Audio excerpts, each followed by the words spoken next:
The Saturday morning air, usually a balm thick with the scent of pine and damp earth, the distant thrum of an early fisherman's outboard, was instead split by a sound I'd grown to associate with impending migraines: the crunch of unauthorized gravel under expensive, unsuitable shoes. I was on my porch, the old wood sun-warmed beneath my bare feet, a chipped porcelain mug of black coffee cradled in my hands. This lake house, my grandfather's sanctuary before it was mine, was more than timber and stone. It was a testament to boundaries, to peace earned. He'd been a judge, a man who understood the meticulous architecture of law and the sanctity of a well-defended perimeter. The "no trespassing private property, violators will be prosecuted to the fullest extent of the law" signs weren't suggestions. They were articles of faith, recently reinforced with steel posts after the last minor incursion by some lost tourists. Today, however, felt different. Less lost, more invasive. There she stood, Brenda Parkins, a woman whose nameplate on the HOA newsletter practically screamed, self-appointed, resplendent. If that was the word for a woman whose floral dress seemed to be losing a desperate battle against its occupant, she was flanked by a younger man in a too-crisp linen suit, already sweating in the late-morning humidity, clutching a tablet like a shield. The wedding planner, I presumed, his eyes darting nervously from the peeling paint on my grandfather's fishing shed to the dense tree line that marked my western boundary. A clear demarcation even a child could understand. Brenda, however, had eyes only for the vista, my vista, the gentle slope of lawn leading to the shimmering expanse of Heron Lake, my shoreline, my ancient, weathered dock that had seen 3 generations of Sterlings learn to fish and skip stones. "We'll need this entire shoreline cleared by noon," she declared. No preamble, no good morning, just the brassy clang of entitlement. Her voice, a surprising baritone from such a compact frame, sliced through the quietude I intentionally cultivated here. She gestured with a dismissive flick of her wrist, a diamond the size of a pigeon's egg winking malevolently on her finger, as if batting away an inconvenient fly, or perhaps my entire existence. "For Tiffany's photos, and the gazebo goes there." She pointed a determined, crimson-nailed finger towards my grandfather's beloved 100-year-old cypress, its gnarled branches a familiar, comforting silhouette against the morning sky. It was akin to suggesting a bouncy castle in a cathedral, a sacrilege dressed in chiffon and arrogance. I took a slow sip of my coffee. The liquid was still hot, a small, good thing in a world rapidly tilting towards the absurd. My silence, a technique honed over years of depositions and the unique pressures of command, was a vacuum. Brenda, predictably, rushed to fill it with her own particular brand of atmospheric pressure, her words tumbling out, each one a small trespass against reason. "Mr. I don't believe we've been formally introduced, but I'm Brenda Parkins, chair of the Lakeview Estates Welcoming and Beautification Committee." The capital letters were audible, each syllable freighted with self-importance, and this, a magnanimous wave towards the perspiring planner, whose name tag read, "Julian, ever after events, is Julian. He agrees the aesthetic here is optimal." Julian offered a weak, hunted smile, his gaze briefly meeting mine before skittering away, a man clearly out of his depth and wishing for solid ground far from this particular shore. Optimal for whom, I wondered, my mind already cataloging the initial transgressions, her assumption of authority, her casual annexation of my private domain, was the first thread. I watched her spool it out, a fisherman observing a particularly greedy trout taking the bait, knowing the hook was already set, just not yet felt. She hadn't noticed the faint, almost invisible tan line on my left forearm where my service weapon usually rested when I was in uniform, nor the quiet, almost predatory stillness in my posture that my deputies recognized as a prelude to decisive action. She just saw an obstacle, a nameless resident whose inconvenient existence needed to be managed, erased even, for the greater glory of Tiffany's nuptials. My grandfather used to say, "Give a fool enough rope, son, and they'll either hang themselves or knit you a sweater.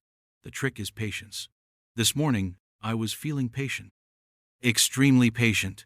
The kind of patience that allows for the meticulous accumulation of evidence. You have 1 hour to clear your personal effects, she continued, her gaze sweeping over my antique Adirondack chairs, the weathered tackle box by the steps, the half-read copy of Marcus Aurelius resting on the railing, as if they were refuse blemishes on her grand design. After that, my setup crew arrives, and frankly, we can't be responsible for any displacement. The implied threat hung in the air, heavy and cloying as cheap perfume. Displacement. A delicate word for what she meant. Removal, destruction, disregard.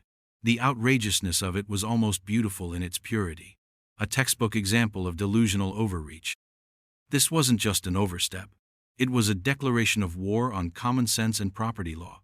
The real emergency, I mused, was hers. She just hadn't dialed into that particular reality. Not yet. But the call was coming. Oh, it was definitely coming. My job often involved waiting for the inevitable. Today, the inevitable wore a floral dress and reeked of entitlement. Brenda Parkins, puffed like an adder, denied its sun-warmed rock, launched into her monologue, a cascade of self-importance and thinly veiled threats designed, I supposed, to cow the average homeowner into submission. I am Brenda Parkins, she reiterated, as if the repetition added legal weight, head of the Lakeview Estates Welcoming and Beautification Committee, and this wedding is vital for our community image. Community image. A nebulous concept, apparently, that now included the commandeering of private land not even technically part of Lakeview Estates, a detail her cursory glance at a plat map must have missed. My property, meticulously surveyed and deeded to my grandfather Silas Sterling, a man whose judicial shadow still loomed large in this county, predated the entire HOA by nearly 50 years. It was a sovereign strip, an island of ancestral right, amidst a sea of newer, more restrictive covenants. I knew those covenants intimately. I'd reviewed them when I inherited this place, a lawyer's habit crossing over into a sheriff's caution. They didn't touch me, couldn't touch me. My grandfather had seen to that, with the foresight of a man who'd witnessed countless disputes over ill-defined boundaries. Her voice, a rasp attempting regal authority, climbed an octave as she began to list the local luminaries supposedly attending Tiffany's blessed event. Councilman Hedgepeth will be here.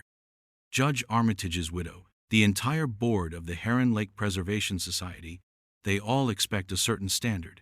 The implication was clear.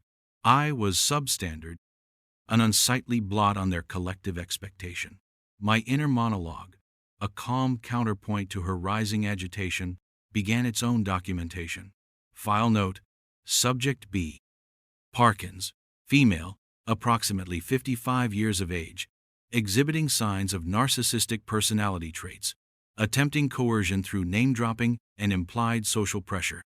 Trespass, per Section 30.05 Penal Code, already established. Subject becoming increasingly agitated upon encountering passive resistance. I merely raised an eyebrow, a gesture I'd perfected to convey polite skepticism without uttering a word. This is private property, ma'am. I stated, my voice deliberately low and devoid of emotion, a stark contrast to her stridency. You are trespassing. I must ask you and your associate to leave. Dry, factual, irrefutable. Her face, already flushed from the sun or indignation, modeled into a deeper, alarming shade of puce. The wedding planner, Julian, looked like he was about to actively try to be swallowed by the lake, his gaze fixed on a distant point beyond my dock, perhaps envisioning an escape route. He shifted his weight from one foot to the other, the tablet now clutched to his chest like a life preserver in a Category 5 hurricane of Karen. Trespassing? Brenda sputtered, the word an affront, an obscenity. How dare you? This is a community lakefront. It says so in the bylaws. She fumbled in her oversized handbag, a monstrosity of quilted leather and gold chains, eventually withdrawing a crumpled, dog-eared pamphlet that looked suspiciously like the generic HOA welcome packet they gave to new residents. Article 4, Section B, Paragraph 3. She crowed triumphantly, brandishing it like a holy writ. Use of common recreational areas. I didn't need to see it. Ms. Parkins, I said, my patience a steel cable. This is not a common recreational area as defined by your HOA.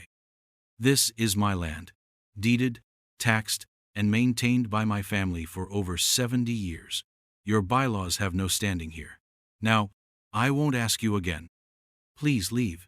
My tone was still quiet, but the underlying firmness was beginning to resonate, the subtle shift from civilian request to official warning. The kind of warning that often preceded less pleasant, more formal interactions. Julian, to his credit, seemed to recognize the change. He tugged lightly on Brenda's arm. Brenda, perhaps we should just check the exact property lines on the county GIS map, just to be sure?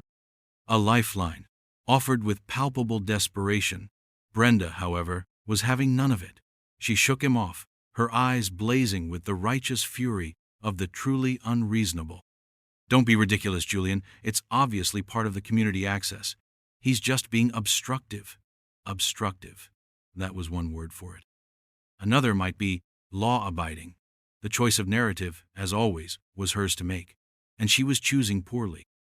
Brenda Parkins, after a brief, sputtering retreat towards the edge of my property line, a retreat I recognized not as concession but as a tactical regrouping to summon reinforcements, returned with an uninvited armada. It was a bizarre tableau against the serene backdrop of the lake. The bewildered groom-to-be, a young man named Kevin, if memory served from a previous HOA newsletter about upcoming joyous unions, looking pale and uncertain in a linen shirt that already bore the faint imprint of nervous sweat. He was flanked by two bridesmaids, resplendent in matching silk robes of an aggressive fuchsia, already clutching champagne flutes with the grim determination of soldiers heading into battle. Their laughter, a little too bright, a little too forced. Bringing up the rear was a surly, heavily tattooed caterer, built like a small refrigerator, who immediately began scanning my porch for a non-existent commercial-grade power hookup, his expression one of profound disappointment. "See?" Brenda proclaimed, gesturing broadly with a theatrical sweep of her arm as if they were a conquering army and my quiet lawn their new territory. "We're all here. It's happening. You can't possibly expect us to just leave." They began to tentatively step further onto my lawn, encouraged by her sheer audacity, a slow creep of pastel silk, and bewildered masculinity. One of the bridesmaids giggled, a high-pitched sound that grated on the morning calm, and nearly stumbled over one of my sprinkler heads, sloshing champagne onto the grass. Visual cue. A mental drone shot. My property, a clearly defined green island of order. Their garish, mismatched colors and invading force. A discordant note in a well-composed symphony. I remained on my porch, leaning against the rail, my phone now subtly positioned to record video, capturing the unfolding scene with a wide-angle lens. The audio had been active since her first declaration. Tactical Ops, Internal Checklist. Step 1. Allow subjects to fully commit to the action. Document all incursions and statements. Contain the situation by maintaining a non-aggressive, observant posture. My neighbor, Old Man Hemlock, a retired history professor with a penchant for birdwatching and a deep disdain for foolishness, watched from his adjacent window, his binoculars trained not on a rare warbler, but on the unfolding human comedy. He caught my eye and gave a slow, deliberate nod, a silent acknowledgement of the familiar script. He'd seen this species of suburban entitlement flare up before, though perhaps never with such flamboyant disregard for clearly posted warnings. He'd later tell me, over a shared bourbon, that it was better than any reality television. I couldn't disagree. The groom, Kevin, looked profoundly uncomfortable. "Brenda, are you sure about this?" he ventured, his voice barely a whisper. "The gentleman said it's private." "Nonsense, Kevin," Brenda snapped, cutting him off. "He's just being difficult." "It's fine. Tiffany will be here any minute for the photos. We need to get the arch set up." She gestured towards a pile of white latticework components still in the caterer's truck, parked haphazardly on the public road, partially blocking Hemlock's driveway. Another potential citation, I noted mentally. The caterer grumbled, "Lady, I ain't lugging that thing down here if there's no power for the sound system and the fairy lights." Fairy lights. The image of my grandfather's cypress draped in twinkling LEDs was enough to curdle my coffee. Brenda waved a dismissive hand. "We'll use a generator, Carl. Just get it unloaded." Carl looked at me, then at Brenda, then at the sky, as if seeking divine intervention or perhaps a well-aimed lightning bolt. He didn't move. The bridesmaids had now advanced to my rose bushes, peering at them with feigned interest, their champagne flutes dangerously close to my prize-winning sterling silvers, a hybrid my grandfather had cultivated. My silence seemed to embolden Brenda further. It was always the way. They mistook calm for weakness, patience for acquiescence. It was a common and often costly miscalculation. My continued calm refusal to vacate my own property, to dismantle my life for her temporary convenience, sent Brenda Parkins into a full-blown apoplexy. The carefully constructed facade of the gracious welcoming committee chair crumbled, revealing the raw, unvarnished entitlement beneath. "He's threatening us!" she suddenly shrieked, her voice escalating from imperious baritone to a piercing soprano of manufactured outrage. She clutched her pearls, a gesture so cliché it was almost camp. "He's unstable! He said he has a weapon!" Her eyes, wide and falsely innocent, darted towards the perspiring Julian, then to the bewildered Kevin, then back to me, playing to an invisible audience, and now, crucially, to the 911 dispatcher she was shrieking at through her diamond-encrusted smartphone.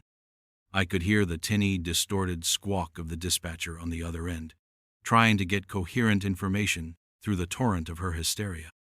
On-screen text, a mental overlay in my mind's eye. 911 call transcript, initiated by B. Parkins. Time, 11:03 a.m. Reported incident, hostile male, residential property dispute.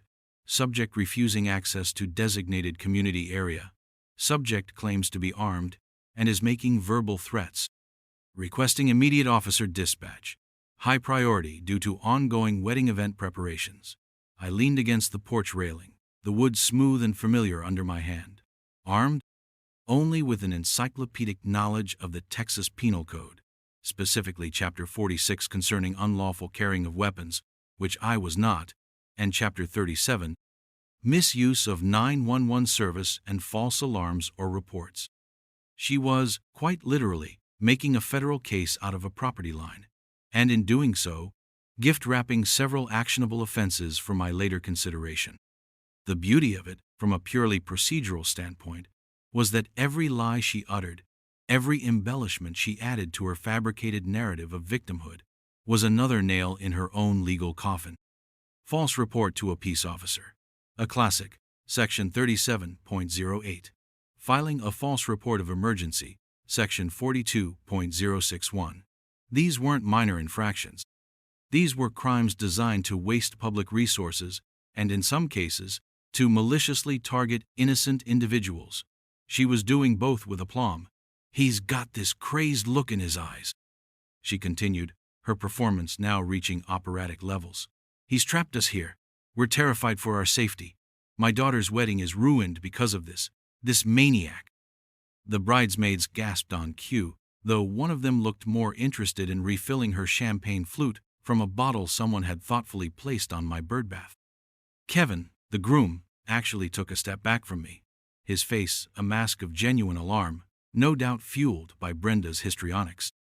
He was collateral damage, perhaps, but also a witness to her escalating untruths. Julian, the wedding planner, just looked like he wanted the earth to open up and swallow him whole. He was frantically trying to get a word in with Brenda, probably to suggest a tactical retreat to a less contentious and, more importantly, legal photo location. But Brenda was on a roll, the star of her own melodrama. My part, it seemed, was to be the villain, a role I was content to play, for now, knowing the final act would have a very different script. The key was to let her complete her performance, to allow the record to be unequivocally established by her own words, her own actions. The dispatcher's voice, now more firm, crackled through Brenda's phone. I could just make out, "Ma'am, stay on the line. Are you in immediate danger? Has he displayed a weapon?" Brenda sobbed, a theatrical, heaving noise. He's capable of anything. Send everyone." The sheer, unadulterated gall was breathtaking. My grandfather would have called it chutzpah, then found her in contempt. I just called it Tuesday, with a twist of Karen. Sirens. Distant at first, a faint, mournful wail cutting through the otherwise bucolic Saturday morning lake serenity, then growing inexorably louder, a familiar sound that, for once, wasn't directed by me or for me, but at me, in a fashion.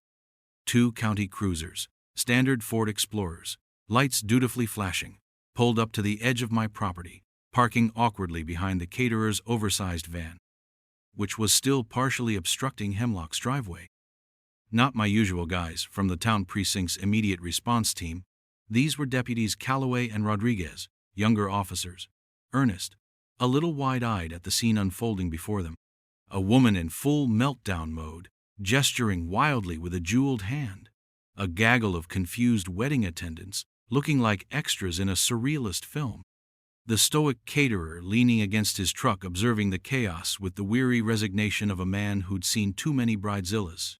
And me, still on my porch, sipping what was left of my now decidedly cold coffee. Brenda rushed towards them, a heat-seeking missile of indignation. "Thank God you're here, officers," she exclaimed, her voice thick with emotion, real or feigned. It hardly mattered at this point. This man, this squatter, a new accusation. Interesting. The legal definition of squatter involved a distinct lack of legal title, something I possessed in abundance, framed and notarized. Is terrorizing us. He won't let us use the designated lakefront for my daughter's wedding. He's armed and dangerous, and he threatened to hurt us if we didn't leave his precious dirt. She pointed a trembling, accusatory finger directly at me. Deputy Calloway, the senior of the two, a tall, rangy officer with a neatly trimmed mustache and an air of cautious professionalism, approached my porch steps slowly.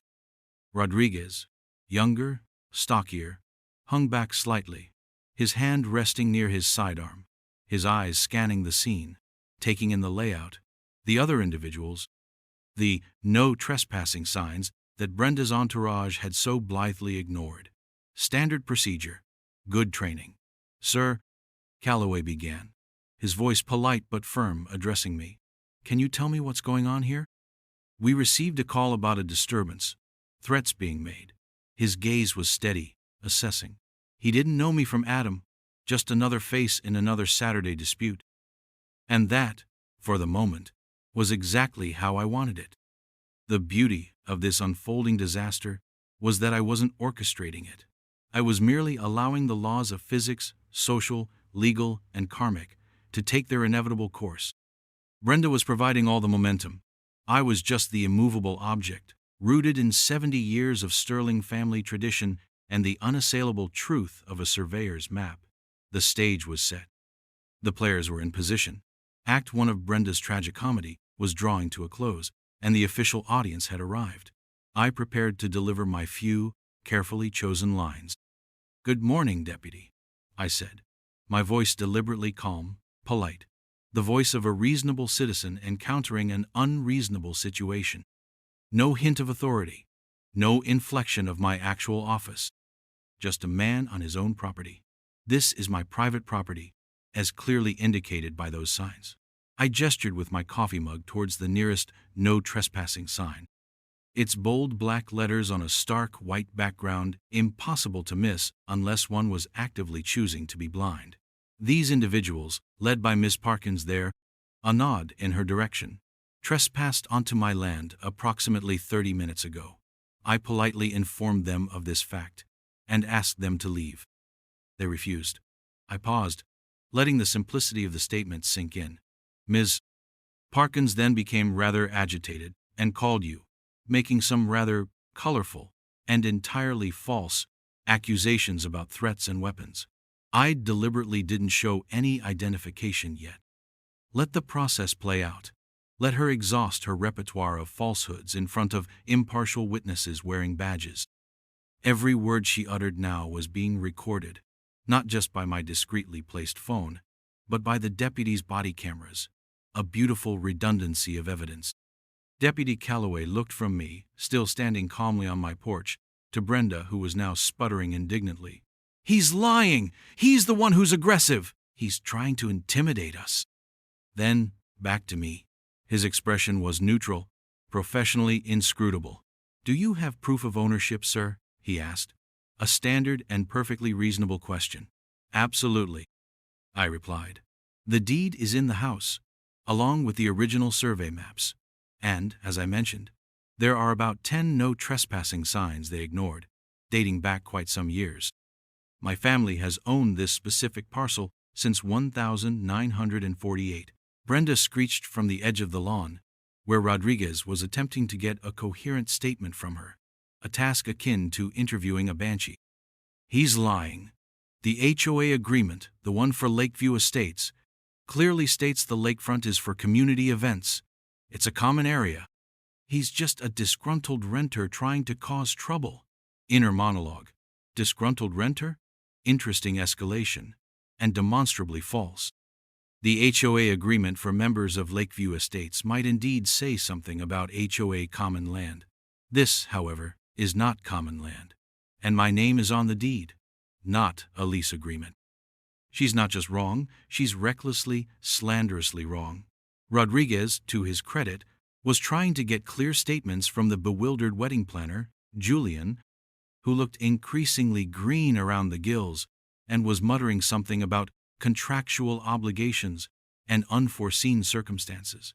He was also attempting to corral the bridesmaids, who were now trying to take selfies with the police cruisers in the background. Visual cue, a close-up on my hand, steady as I slowly reach into my back pocket and retrieve my wallet. But I don't open it yet. Not yet. The timing had to be perfect. Calloway continued. "Sir, did you at any point threaten these individuals or display any kind of weapon?" His eyes were keen, searching for any sign of deception or agitation. "No, Deputy," I said, meeting his gaze directly. "I did not. I simply informed them they were trespassing and requested they depart my property. My only weapon here is a half-empty cup of cold coffee and a profound desire to enjoy my Saturday morning in peace." The corner of Calloway's mouth twitched, almost imperceptibly. Perhaps a flicker of understanding, or maybe just a reaction to the sheer absurdity of Brenda's claims when contrasted with my demeanor. The foundation of her narrative was beginning to show its cracks. Brenda, sensing perhaps that Deputies Calloway and Rodriguez weren't immediately clapping me in irons and frog-marching me off my own land based solely on her hysterical pronouncements, decided to escalate. It's a common tactical error made by those who believe volume and aggression are substitutes for facts and legal standing. Perhaps she thought a dramatic show of force, a physical assertion of her imagined dominance, was needed to sway the officers. She strode purposefully towards my porch, her floral dress billowing, her expression one of grim determination mixed with theatrical fury. "I am going to set up these chairs right here!" she bellowed, her voice cracking with the strain, as she reached for one of my antique wicker armchairs, a piece my grandmother had painstakingly recaned herself. "This is my daughter's day, and no little man with a patch of dirt is going to ruin it." She grabbed the arm of the chair, preparing to yank it off the porch and onto the lawn, a symbolic act of conquest. As she gave a heave, her entirely unsuitable high-heeled shoe, already precarious on the uneven surface of my old wooden porch, caught on the edge of the welcome mat, one my wife, Sarah, had painstakingly needle-pointed years ago, a charmingly ironic piece that read, "Go away." Brenda stumbled. Not hard, not a dramatic fall, but enough to lose her balance for a second, her arm flailing. It was a clumsy, self-inflicted mishap, but in Brenda's world, every misfortune was someone else's fault. "He pushed me! He assaulted me!" she screamed, clutching her arm as if it were grievously wounded, her eyes wide with a fresh wave of feigned terror and accusation. "Officers, you saw that! He physically attacked me! Arrest him!" "Arrest him now! I want to press charges." Calloway and Rodriguez exchanged a look, a quick, almost imperceptible glance, but one that spoke volumes to a trained observer. It was the look of officers who recognized a situation shifting from a civil dispute, however loud, to something potentially more serious, or at least more complicated by fresh allegations. This was the Rubicon. Assault on a supposedly innocent woman, in the presence of law enforcement. A false claim of assault, if proven, was a serious offense. Inner monologue. And there it is. The full suite. The grand slam of bad decisions. Criminal trespass, already well established. Potential criminal mischief, if she'd actually damaged the chair or other property. False report to a peace officer, multiply confirmed. And now, the cherry on top, a false claim of assault, which falls squarely under Section 37.08 of the Penal Code, or potentially perjury if she formalizes it in a sworn statement. Bingo! She had, in the parlance of my less formal moments, well and truly screwed the pooch. My patience had yielded a bounty of prosecutable offenses. The welcome mat, Sarah's silent sentinel, had inadvertently played its part in Brenda's undoing. The irony was not lost on me. The air crackled with a new tension. The bridesmaids gasped. Kevin looked horrified. Julian looked like he was about to faint.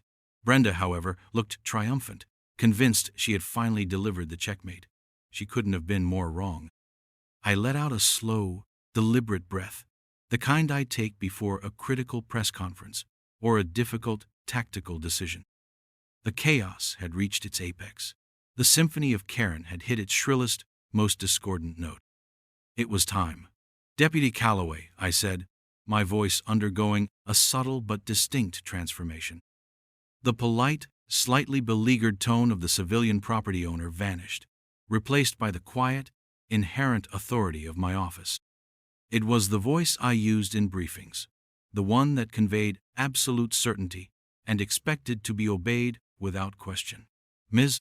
Parkins has, in your presence and mine, committed several distinct criminal offenses here today. I began to enumerate them, each word falling like a precisely aimed hammer blow. Criminal trespass, under Section 30.05 of the Texas Penal Code, by remaining on private property after receiving clear notice to depart. False report to a peace officer, under Section 37.08, by knowingly making fictitious claims about threats and the presence of a weapon. And now, my gaze flicked to her clutching her arm with theatrical pathos. A clear and unambiguous false claim of assault, which also falls under Section 37.08 or potentially perjury, should she attempt to formalize this fiction in a sworn statement to you. I slowly, deliberately reached into my back pocket, the one that didn't contain a well-thumbed copy of Stoic philosophy, and retrieved my wallet. With a flick of my wrist, I flipped it open, revealing not just my driver's license, but the gleaming, seven-pointed star of my office, and the unmistakable identification card beneath it. Sheriff Mark Sterling, Lakewater County, I stated, my voice devoid of any triumph, just a flat recitation of fact. This is my property, and Ms. Parkins is now under investigation. The air, already thick with tension, seemed to still completely. The chirping of crickets in the nearby woods suddenly sounded deafening. Deputy Calloway's eyes, professional and assessing a moment before, widened almost imperceptibly. His posture straightened. Rodriguez, who had been trying to get a coherent word out of a now silent bridesmaid, froze mid-sentence, his head snapping towards me. Julian, the wedding planner's jaw, literally dropped, his tablet slipping from his nerveless fingers to clatter onto the gravel path. But Brenda Parkins' face. It was a masterpiece of rapid, conflicting emotional transitions. First, blank incomprehension. Then, a flicker of dawning realization, quickly overridden by arrogant disbelief, followed by the slow, sickening tsunami of horror as the full implications of her morning's crusade crashed down upon her. The carefully constructed world of Brenda Parkins, HOA queen and orchestrator of vital community image, was imploding in real time, due entirely to her own spectacular, multifaceted misjudgment. Visual cue. A dramatic slow zoom onto Brenda's face, capturing the cascade of emotions: confusion, arrogance, dawning awareness, sheer panic. Cut to a close-up of my badge, gleaming in the sunlight, then back to her crumbling facade. Her mouth opened, then closed, then opened again, like a beached carp gasping for air. You're, she stammered, the crimson draining from her face, leaving it a pasty, unhealthy gray. Priceless doesn't even begin to cover the kaleidoscope of shock and defeated arrogance that washed over her features. It was the look of someone who had confidently bet the farm on a bluff, only to discover their opponent held not just a royal flush, but owned the entire casino. Deputy Miller from my direct command is already en route to take Miss Parkin's formal statement and process her, I continued, my voice maintaining that same, even, cold tone of official finality.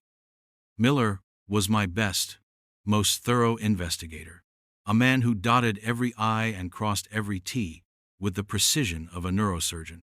He knew how I liked things done, by the book, meticulously documented, ironclad, and utterly devoid of prosecutorial loopholes. She'll be formally charged accordingly, based on your corroborating testimony, deputies, and the evidence gathered. Brenda sputtered, a choked, desperate sound, the fight visibly draining out of her like air from a punctured carnival balloon. You can't. I'm the HOA president, Councilman Hedgepeth, Judge Armitage's widow. The names, once brandished as weapons of influence, now sounded like pathetic pleas, falling flat in the suddenly charged atmosphere. The regal bearing, the assumed authority, collapsed into a confused, deflated slump. She looked smaller, somehow, stripped of her bluster.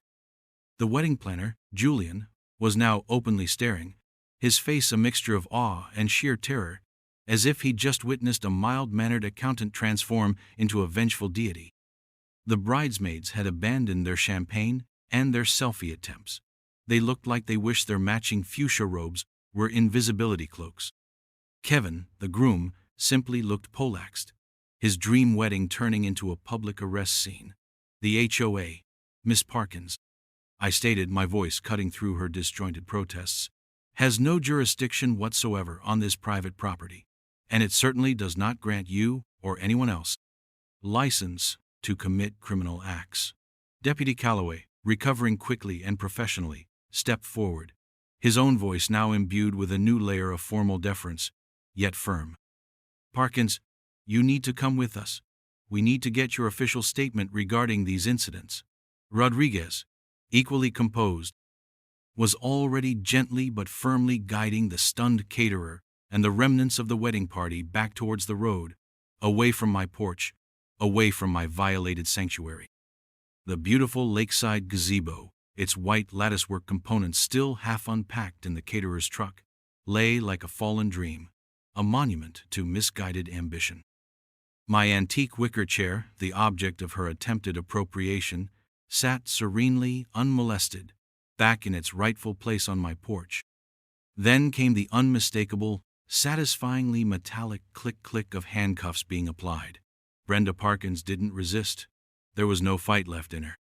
Just the dazed shock of a queen deposed by a peasant who turned out to be the king.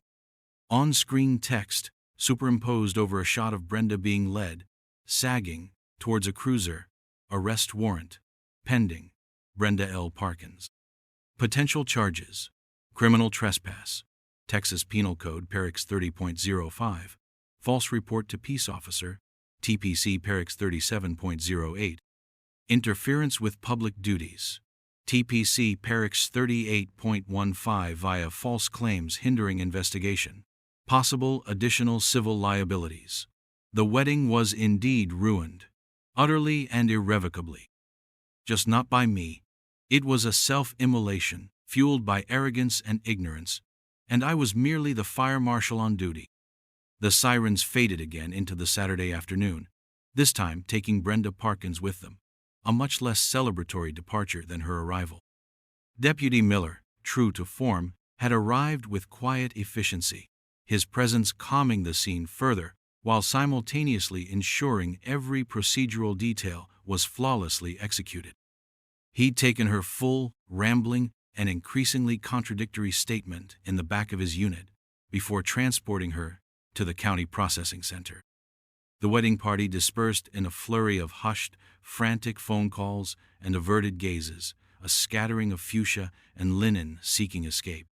Tiffany, the bride-to-be, I heard later from a sympathetic and slightly amused Deputy Rodriguez, was found locked in the limousine, utterly mortified, refusing to speak to anyone, her meticulously planned perfect day having curdled into a local police blotter item. The caterer, Carl, after getting a brief apologetic nod from me for the whole debacle, packed up his unused equipment with surprising alacrity, no doubt already calculating the cancellation fees. The community image Brenda Parkins was so fiercely keen to protect had indeed taken a rather significant public hit, though certainly not in the triumphant way she had envisioned. My lakefront, my grandfather's sanctuary, returned to its usual state of tranquility. The only lingering evidence of the morning's invasion was the faint scent of expensive, panicked perfume and the slightly crushed patch of grass where a bridesmaid had nearly performed an involuntary pirouette. Old Man Hemlock, my vigilant neighbor, gave me a slow, appreciative thumbs up from his porch as he lowered his binoculars. He later dropped off a bottle of single malt for services rendered to the cause of peace and quiet. I picked up my now stone-cold coffee cup from the porch railing, the ceramic cool against my palm. Sarah would hear about this whole circus when I went inside. She'd shake her head, a small smile playing on her lips, then probably laugh, the hearty, genuine laugh I loved. She knew my tolerance for bureaucratic overreach and entitled foolishness was legendarily thin. The law, sometimes, is a beautifully precise instrument, a scalpel capable of excising malignancy with minimal collateral damage if wielded with patience and precision. You just have to let people give you enough rope, or in this particular case, enough shoreline to hang their ambitions upon. The no trespassing signs, their warnings unheeded by Brenda but now starkly validated, seemed to gleam a little brighter in the afternoon sun, their authority unequivocally restored. My grandfather, the judge, a man who believed in the stern but fair application of justice, would have appreciated the quiet, methodical way things had unfolded. Peace restored, not by force, but by the simple, unyielding truth of a well-drawn property line, a clear understanding of statutes, and a very, very bad series of decisions made by someone who should have known better. You simply cannot believe the audacity some people possess, but then again, as I've learned in my profession, sometimes the system, however reluctantly it might seem to stir, actually works. And the look on her face?